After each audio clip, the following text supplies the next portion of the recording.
Slišal sem mnoge zgodbe o tem, kakšen naj bi bil tvoj tih šepet ljubezni mi v noči.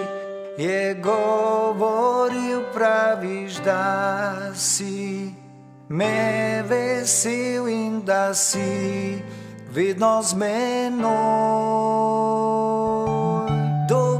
Dober si, oče, ja dober si, ja dober si, ja dober si.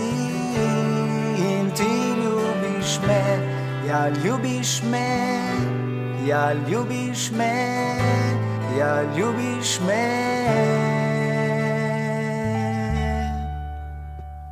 In videl sem mnoge iskati resnico okrog sveta, a vem, da ti edini odgovore vse imaš, saj ti veš, kaj potrebujemo brez naših besed. Dober si, oče, ja dober si, ja dober si, ja dober si. In ti ljubiš me, ja ljubiš me, ja ljubiš me, ja ljubiš me.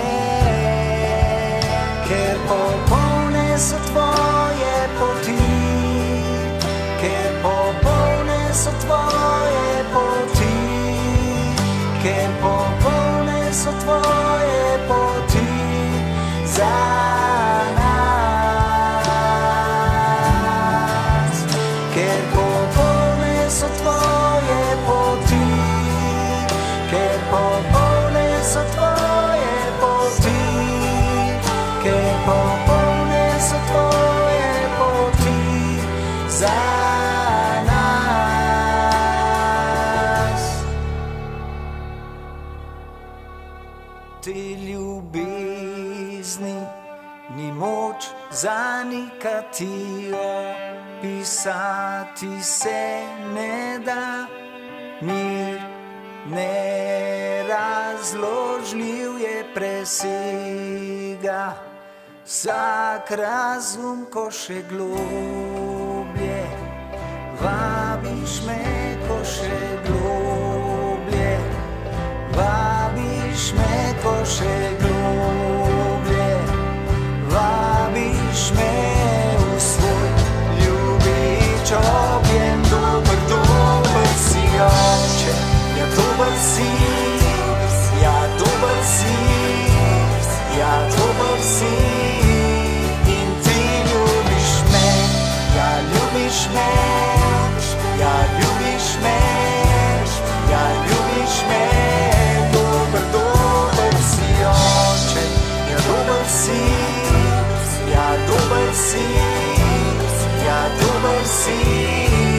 In ti ljubiš me, ja ljubiš me, ja ljubiš me, ja ljubiš me. Dober si, oče, ja dober si, ja dober si, ja dober si. In ti ljubiš me, ja ljubiš me, ja ljubiš me, ja ljubiš me.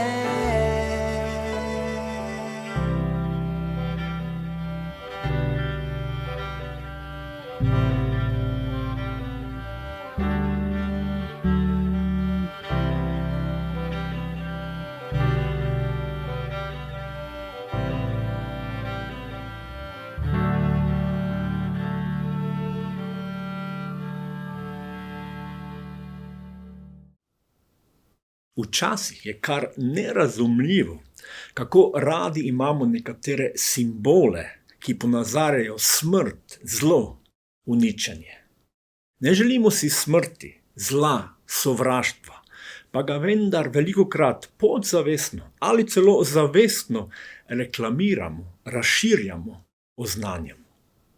Zato se nam ni treba čuditi, ko se srečujemo z nasiljem, hudobijo. Dotaknimo se na začetku leta problema človeške grešnosti, ki ga ne moremo znanstveno rešiti. Hvala Bogu za vsak napredek človeštva. Hvala za psihologe, psihiatre, terapevte, za vse, ki se ukvarjajo s človeško psihodušo. Veliko lahko danes pomagamo. Tudi ne moremo iti mimo človeške najtemnejše plati, kot so jeza, prepirljivost, uničevalna sebičnost, ki kaj hitro lahko preraste v nasilje. Skoraj nerazumljivo je, ko otrok, kateremu starši v ljubezni nudijo vse, odreagira z jezo. Celo je pripravljen udariti svoje starše, če ni tako, kot si on želi. Problem človeške grešnosti je tako velik, da ga človeštvo samo ne more rešiti. Greh je zgrešeni cilj v življenju. Namesto, da bi storili vse, da bi nam bilo dobro, nas greh potiska v zlo. Če se grehu, zlu ne upremo, bo v našem življenju dobival vse večji nadzor in moč. Kakšne so posledice, pa lahko vidimo skozi zgodovino človeštva in nažalost tudi danes, ko slišimo o različnih tragedijah, ki jih povzroča človeško zlo. V Svetem pismu vidimo žalostno zgodbo, kako je človeštvo končalo zaradi hudobije zla. Gospod pa je videl, da na zemlji narašča človeška hudobija in da je vse mišljenje in hotenje njegovega srca ves dan le hudobno. Hudobija, krivica, sovraštvo je vse bolj naraščalo in prišlo je do vrhunca. Na zemlji se je razpasla človeška hudobija. Mišljenje in hotenje srca je bilo le še hudobno. Pravica, dobrota se je izgubila, zdravo mišljenje se je spremenilo, tako da je bila vsaka misel in namen človeštva hudobna in to ves čas. Eno od najbolj žalostnih opisov v Svetem pismu je, da je bilo Bogu žal, da je ustvaril človeka. Gospodu je bilo žal, da je naredil človeka na zemlji in bil je žalosten v svojem srcu. Rekel je: izbrisal bom človeka, ki sem ga ustvaril s površja zemlje, ljudi in živino, laznino in ptice neba, kajti žal mi je, da sem jih naredil. Včasih ljudje razmišljamo, če obstaja Bog in če je dober, zakaj ne posreduje, zakaj dovoli zlu, hudobijo, krivico. Tukaj vidimo, da je Bog storil to in tragedija človeštva je bila velika. Zato ne bodimo preveč lahkomišljeni. Kajti ko Bog v svoji pravičnosti, dobroti kaznuje zlo, so posledice katastrofalne za človeštvo. Tragično je, ko pride človeška hudobija tako daleč, da ni več drugega izhoda kot uničenje.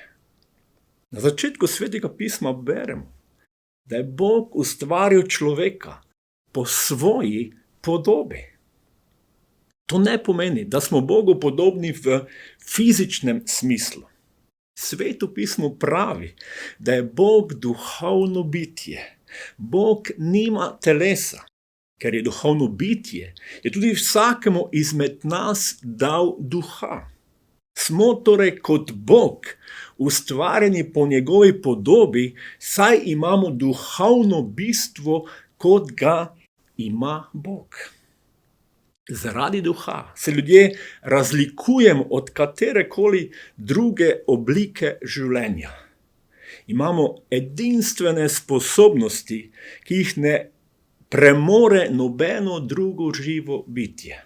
Imamo sposobnost abstraktnega mišljenja, zmožnost dojemanja resnice, ustvarjamo lahko čudovita umetniška dela, sposobni smo moralno presojati, izumljamo mogočne tehnologije.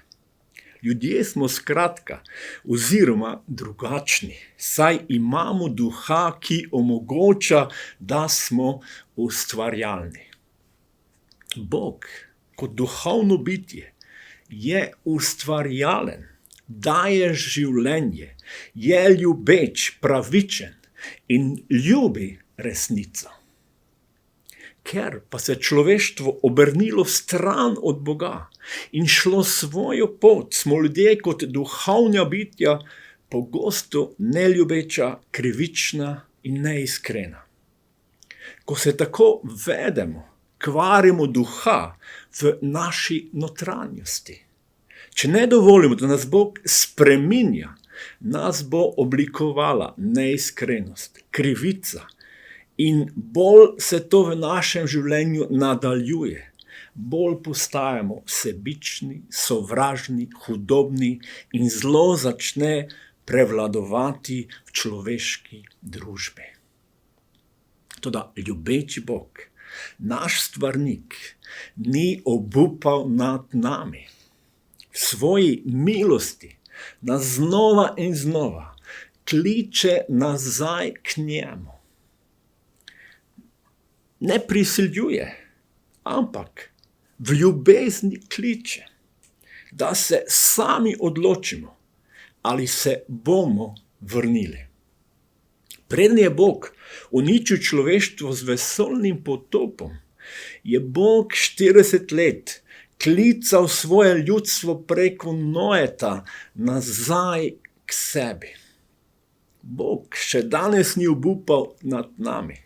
Pa tudi, če se to sliši kot pravljica, ni nas zapustil, ne želi, da bi bili v krempljih zla. To lahko vidimo tudi v zgodbi o potopu. Noe pa je našel milost v Gospodovih očeh. To je Noetov rodovnik. Noe je bil pravičen mož, neoporečen sredi svojega rodu. Noe je hodil z Bogom. Noe je bil človek, ki je hodil z Bogom. Takšen stil življenja ga je vodil v stran od zla, hudobije, v pravičnost. Bil je pravičen mož, ki je svojemu narodu hotel dobro in ne hudo. Bolj je zaupal Bogu kot ljudem. Veroval je, da ima Bog dobre stvari za njegovo življenje, njegovo družino in za ljudi. O Noetu smo prebrali, da je našel milost pri Bogu. Milost pomeni nezaslužen dar. Smo pa odprti za to, kar nam Bog ponuja. Verujemo in zaupamo Bogu.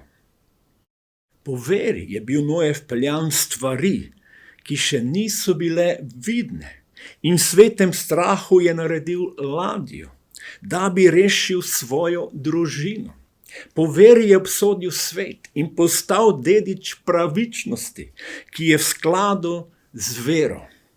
Noe je bil rešen in vpeljan stvari po veri. Kot sem že rekel, Bog nas ne prisiljuje, da verujemo vam, ampak da mu odpremo srce in začnemo verovati njemu. Ali si Bog še vedno želi, da bi se obrnili od zla hudobije in delali dobre stvari? Preberemo eno od Jezusovih izjav. In kakor hočete, da bi ljudje storili vam, storite vi njim. Wow, kar želimo sebi, to delajmo tudi drugim. Bog nam je dal življenje in zdaj smo na potezi mi. Ne bodimo kot ljudje v Nojetem času, ki so šli svojo pot brez Boga in se vse bolj pogrezali v hudobijo.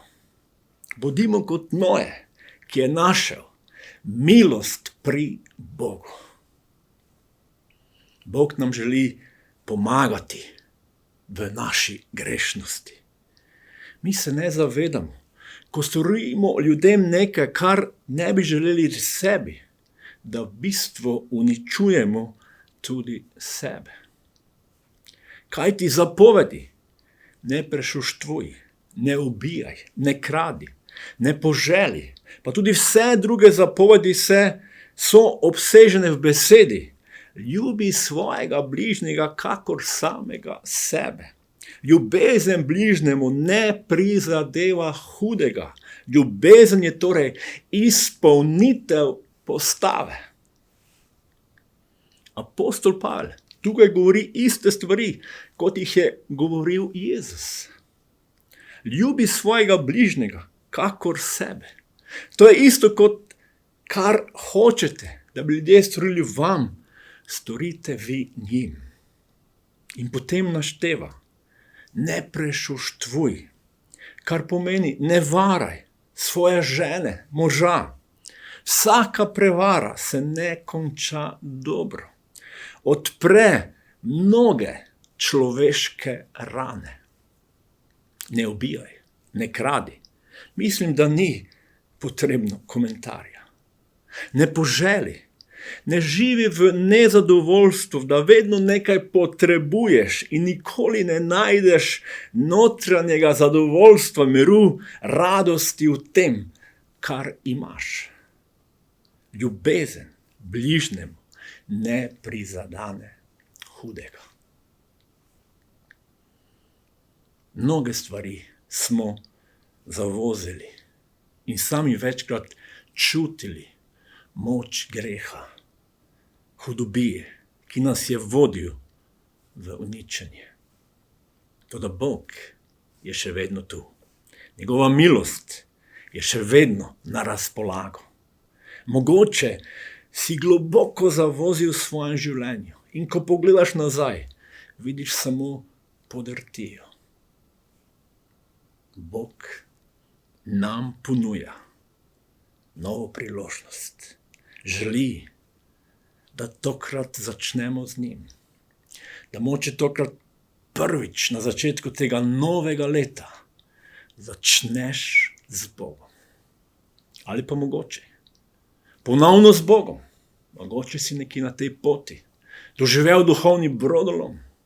Bog te ponovno kliče, da začneš ponovno z njim. Tudi mi se odločimo, da želimo biti na strani rešitve, kot je bil Noje. Ne dovolimo, da bo naše življenje uničeno. Nažalost gre človeštvo mnogokrat svojo pot brez Boga. In prišel bo dan, ko bo Bog ponovno moral zaustaviti zlo, ker je prišlo do uničujočega roba.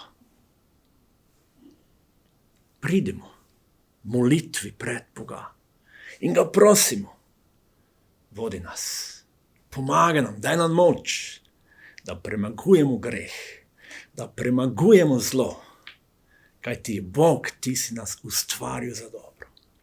Lahko se skupaj združimo v molitvi, lahko svoje misli, svoj pogled usmerimo v Boga in iskreno molimo. Bog, pomagaj mi, želim živeti življenje, ki je povezano s tabo.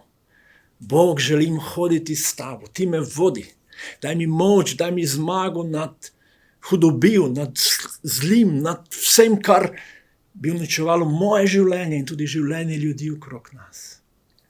Jezus, prosim te, pustim tudi vsak greh, ko sem mogoče jaz prizadel in uničeval ljudi okrog sebe in v bistvu s tem uničeval tudi sebe. Hvala ti za tvojo milost, zato ti odpiram srce in me vodi v tem letu in me uči, kako hoditi z Bogom, kot je hodil Noe. Amen. Želimo vam pomagati, kako živeti življenje z Bogom. Zato bo nekaj mojih naslednjih bogoslužij namenjeno tečaju življenje z namenom. Želim vam blagoslovljeno nedeljo.